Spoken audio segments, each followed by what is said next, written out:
Hello, hello. Welcome to today's live stream. We're very excited for this topic. One weird tip to make your magic way more visual. So let me bring everybody in here. What's going on, Jeff? What's going on, Rick? How you doing? Yo, What's up?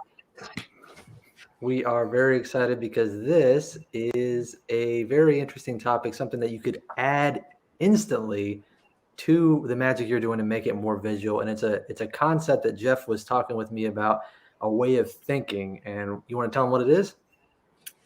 Yeah. Well, I mean, you broke it down a little bit more than me, but I like to think about the word just simply as animation.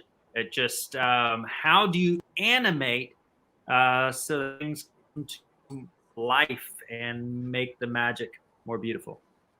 Animation. Yeah. So like almost like envisioning that the objects that you're using, your coins, are alive, right? Yeah. Yeah. Letting them breathe, letting them feel and move with you, and being a part of what's going on. Yep. So that animation is something that if you guys have followed for, Jeff for any amount of time, you'll see that that's something that's apparent in like all of his coin magic. And that's something that he's used for years. He's explained it, how to add visuals to everything that he's doing and create intrigue. So today we're going to talk about kind of why that works, how that works, and what you can do right away to start implementing this in your magic. All right. But before we get there, let's say hi. We have a few people in here. Matthew, Jeff Sands beard. Yes, looking all clean. He's trying to go for the more Caleb look. Is what? Oh, yeah. It's not too clean. They'll come back. Yeah, for real. But good to see everybody in here. Shiloh, good to see you. And it's good to see everybody as always. Put in the comments here where you're from. And if you have any questions throughout the stream, feel free. We are here to answer your questions, helping you make beautiful magic. So let's jump straight into it, guys. What is let me make sure I'm starting here on the right side. Okay, so you mentioned a company, Jeff, that does this really well in the real world, thinking about animation and life and things like that. Can you tell us a little bit about that?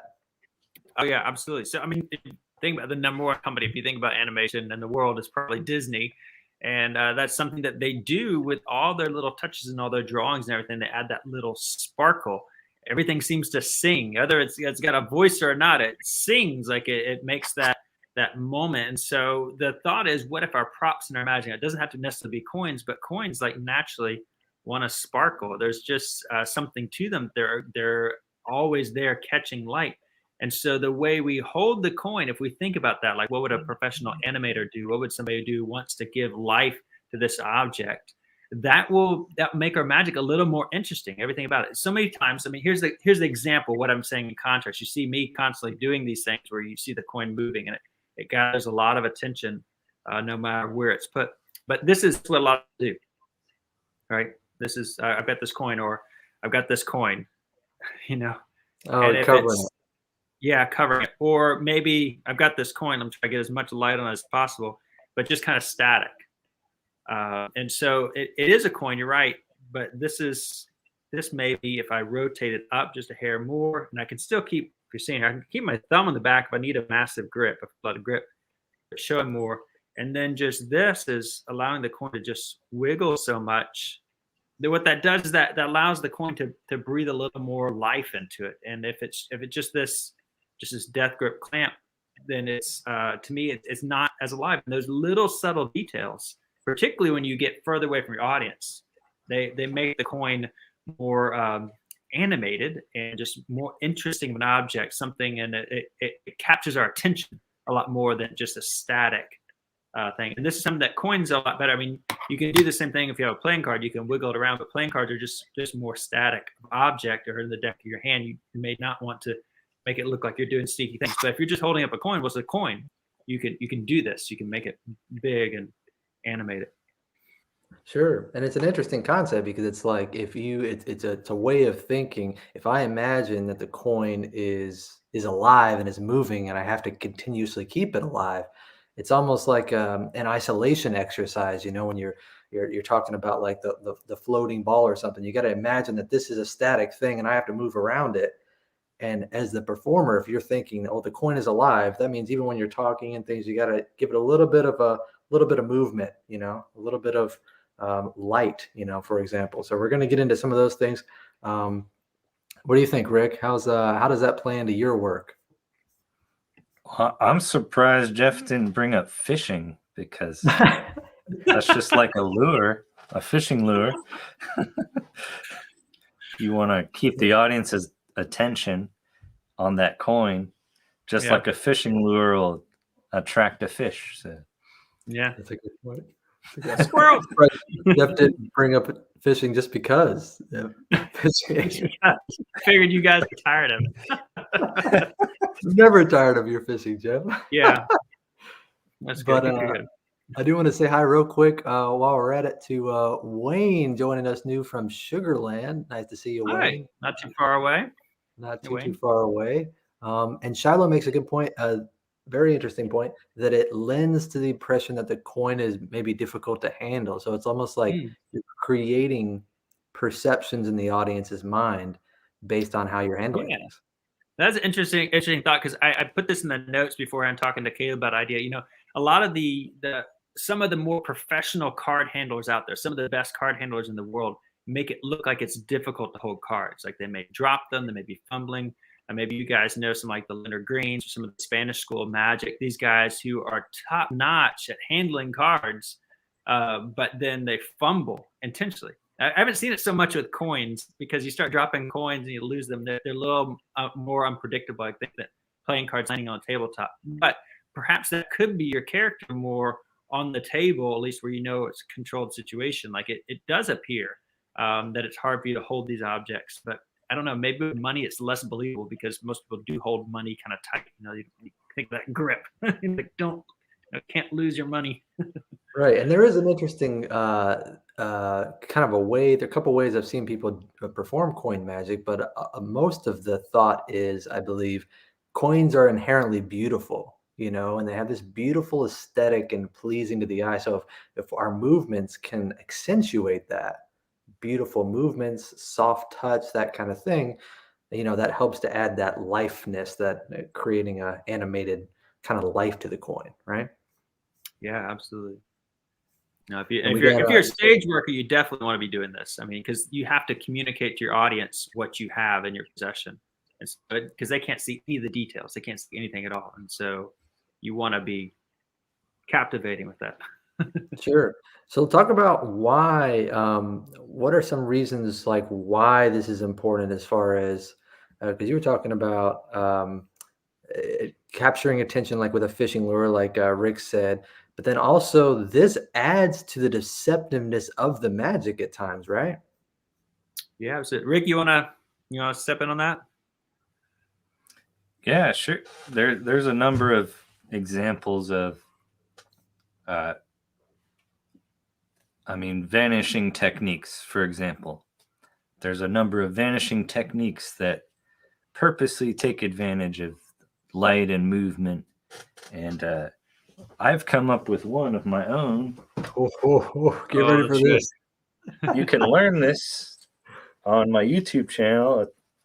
It's about 2 years old now. But I liked the feeling of some of the older vanishes, which we might show you here. But this is what mine looks like. And that's it. So I call this the rolling retention.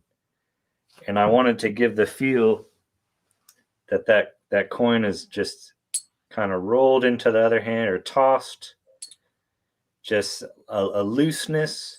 But at the same time, they're getting the broad side of that coin.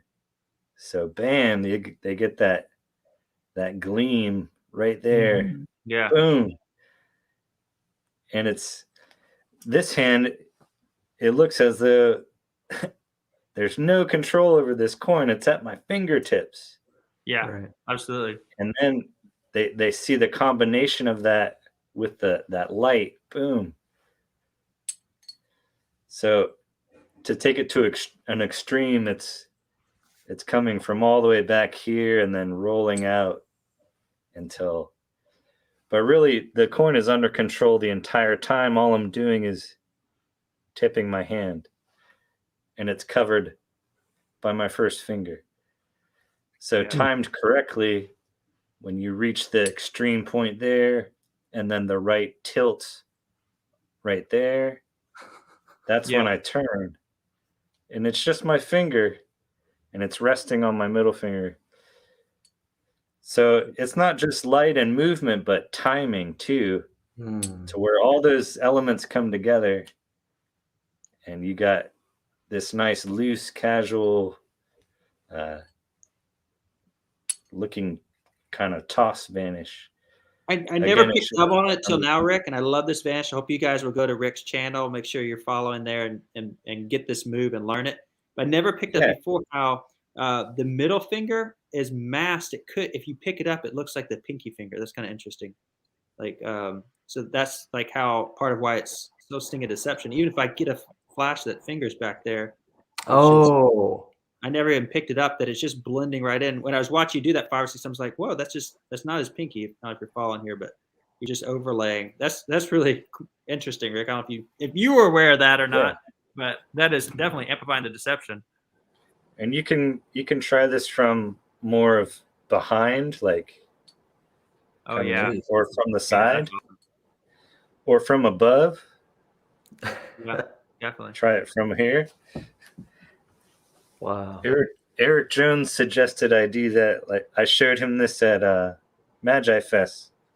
He said, "Why don't you try taking it from above like that?" And I looked in the mirror. I really like that. Yeah. You can even add your thumb.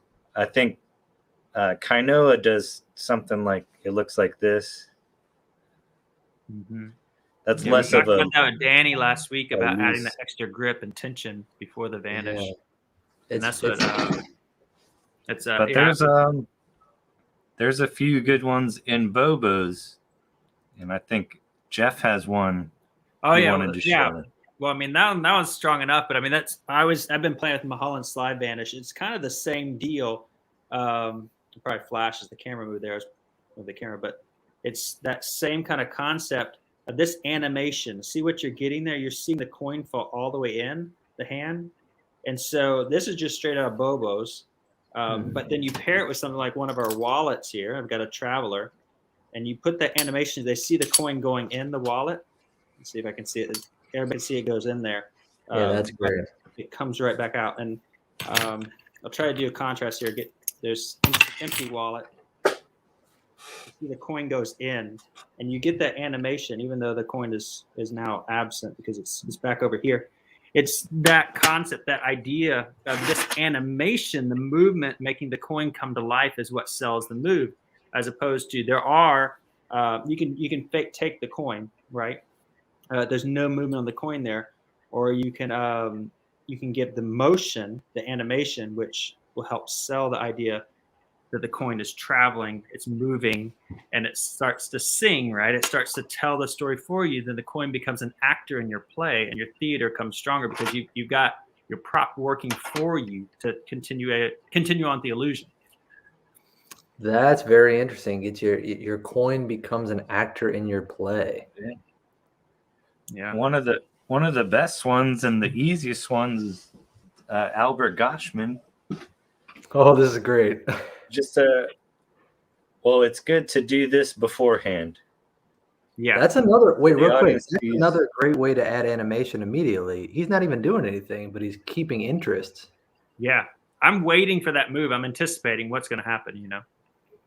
So you condition them, and then you do the move, and it's gone. Yeah. There's no way. I actually threw. I was like, that was really good.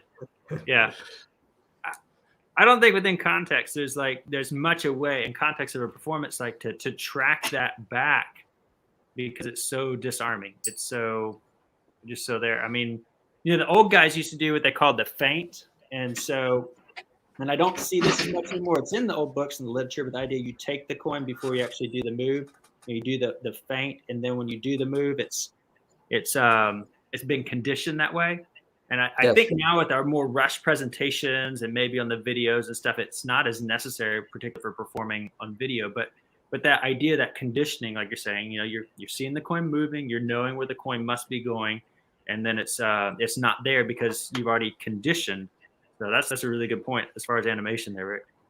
Yeah, so I want to Yeah. point out. So I think the topic of the feint. If anybody's never heard of that, it's spelled FEINT. I'll put that in here. Feint is that fake movement that you want to. It's a real thing that you want to demonstrate, so that conditions them before you're going to do the fake move. And Juan Tamariz talks about that a lot. Says that's, in his word, definitely necessary. Is to always do the feint, and he uses it in the context of a presentation. So he'll be putting a coin in his hand, for example, and then saying, did you notice that the coin was heads or tails?" And then he pretends to put it in his hand, that kind of thing. So it's that concept of, letting them get this picture that the coin is in the hand. Yeah, that's And true. then when you come back to do something with the coin and show it again, then when you pretend to put it back, now they remember the picture from earlier. Yeah. And I think, that's kind of what you're doing. You're painting a picture, but like somebody like Tamariz has put it in there so deceptively. I remember when I was learning or getting to coin magic and talking to guys like, well, you need to show the people the exact move like it is. And it's almost like it was repetitious. It didn't make any sense. But for some things, like for example, if you're in card magic and you're doing a top change or something, you need to go about those gestures, and a top change is going to Let's take a moment to recognize Jeff is the only person I've ever seen do a top change with 3 coins. it's pretty deceptive. I don't know. It's kind of change it out here a little bit. Well, If you're doing a top change, you might want to go through the motions of so that they see. That's like you're directing. It's on the motion back. You go through it, and then it's in that moment that you do the change. So, but anyways, I don't know if we're getting a little off topic, but that is some animation to bringing attention to the wrong points. Or, well, that's just the movie does. That's just natural to him. So you're animating it to make it look like it's part of the act. That's just what he does. I think that's a good segue, though, because we were talking about this just in the context of vanish techniques, but another way we take advantage of light and movement is like shuttle passes. Mm. And what you're just doing there reminded me a move from Mike Gallo. All right. Is the fingertip shuttle pass. So maybe you have a couple spectators or 3. You want to show 2 over here and 2 over here. Wow. To these Yeah. people. But it's kind of like a top change. Yeah, it is. I You never really come thought from- about those moves. Yeah. You come vertically and then Yeah. horizontally, and this coin gets tucked back. Yeah. And then as you swing this way, this coin gets added. But it's light and movement, and you're inadvertently showing each hand empty. Yeah. So there's 2 coins in an empty hand, and then 2 coins in an empty hand. So you're doing this light and movement to shade the evidence here. Or just like with a plain shuttle pass, you're using that light and movement to show just 1 coin. Yeah. When in reality, we have 2 coins. Yeah. So That's it's a flying shuttle by Jay Sinke. Is that correct for everybody who wants to learn that move? Yeah. Yeah. So there's a lot of stuff that you can see just by animating that coin. It's gonna add just so much value to the production. And you watch Rick there. You get your hands warmed up. That's a pretty epic. Some pretty epic shuttle passes there, man. Those would fly by anybody. That's a foundational move. Yeah, absolutely. Fun to practice too. Just tossing the coin back and forth. Yeah, it really is. It's something you can just do anytime. So even practice it. If you don't have a coin right now, if you're watching this without a coin, just getting those movements down. It's just kind of fun to. You can I guess animate just that with invisible coins. And I was talking to somebody just there. If it was these guys on the team, but just like that's how a lot of times right now when I'm busy running around, I'm practicing without coins these days.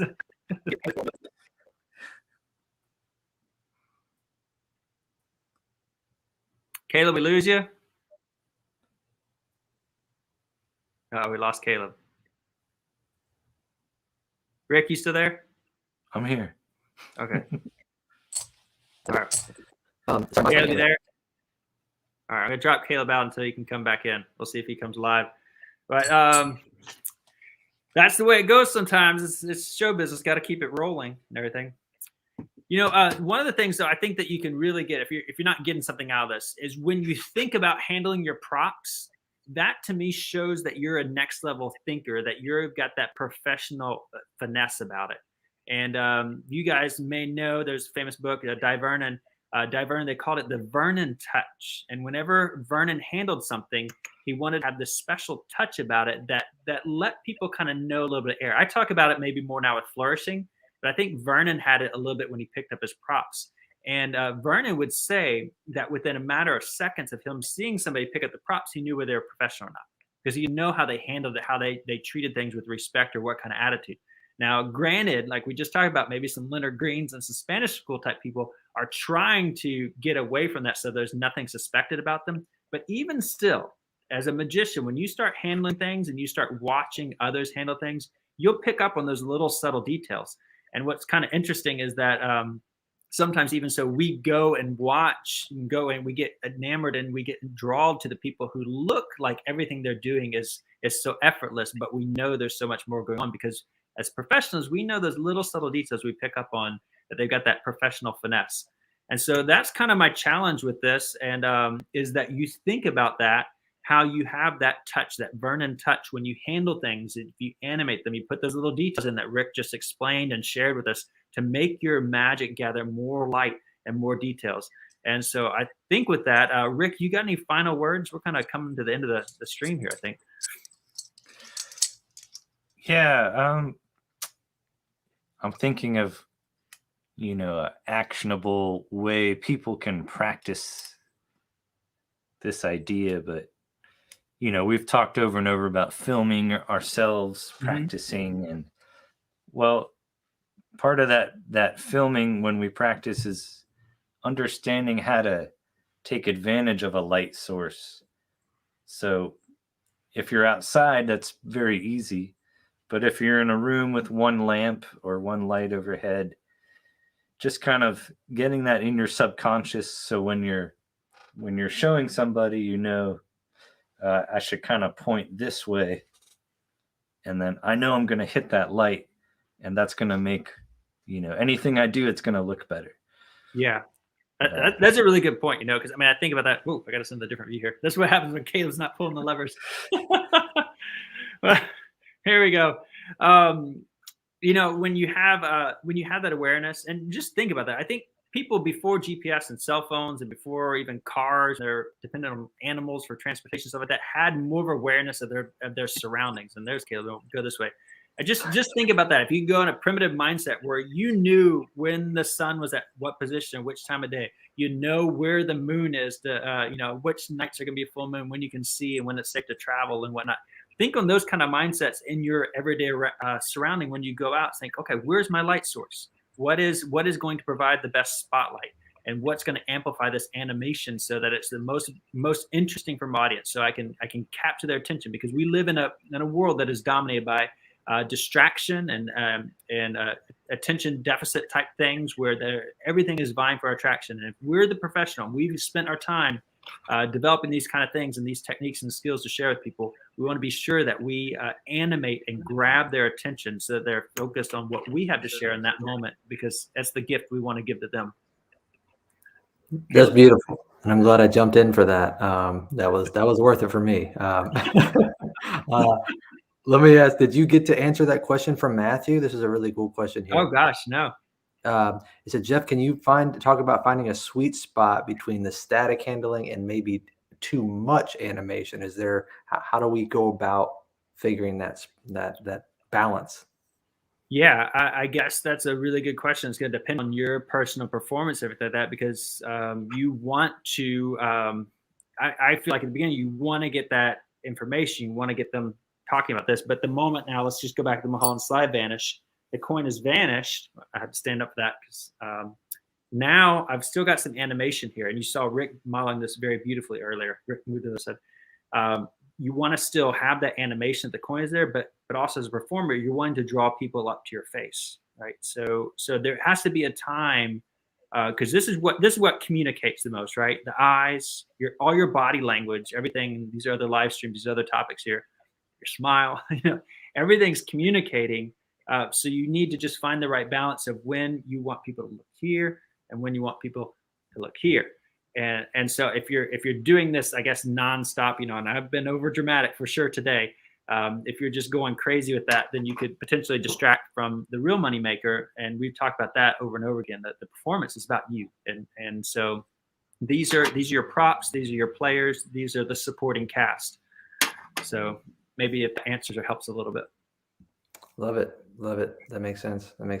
There's so much interesting stuff, as you can see, in regards to the psychology and how movement and light, like, we can't even help it. It's kind of like the fish, it's like automatically attracting. So we just wanted to show everyone some of these things and some of these thoughts that you can immediately implement, into your magic today. In the last couple of minutes here, is there anything that either you or Jeff maybe can think, Jeff or Rick can think about that some of the viewers can immediately start working on today with regard to movement and maybe natural movement and light and that kind of thing?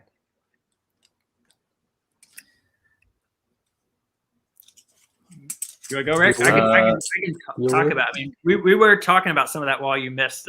So, Sorry. Yeah. So we that's what I feel like. Just in general, if you can, I guess, pay attention to how children play with toys. If you've got kids, watch how your kids handle toys. That is a bonus tip of the lifetime. Pay attention to how younger folks play and see how they treat things, see how their stuffies come to life, how their dolls come to life, see how their trucks, how they drive them, how they handle them. Emulate that, and you'll be a couple of grades ahead. That's very interesting. Good idea. Good concept. And Matthew says, thanks for another excellent stream. Thank you guys for joining us today. This is only possible because, you're here and wanting to learn how to make beautiful magic. So we're happy to bring these topics. If you have topic ideas, put them down in the comments below this video. If you have any other questions, do that as well. The last thing I want to point out is we do have a special product that we created just for light and movement, which is our Kingdom coin.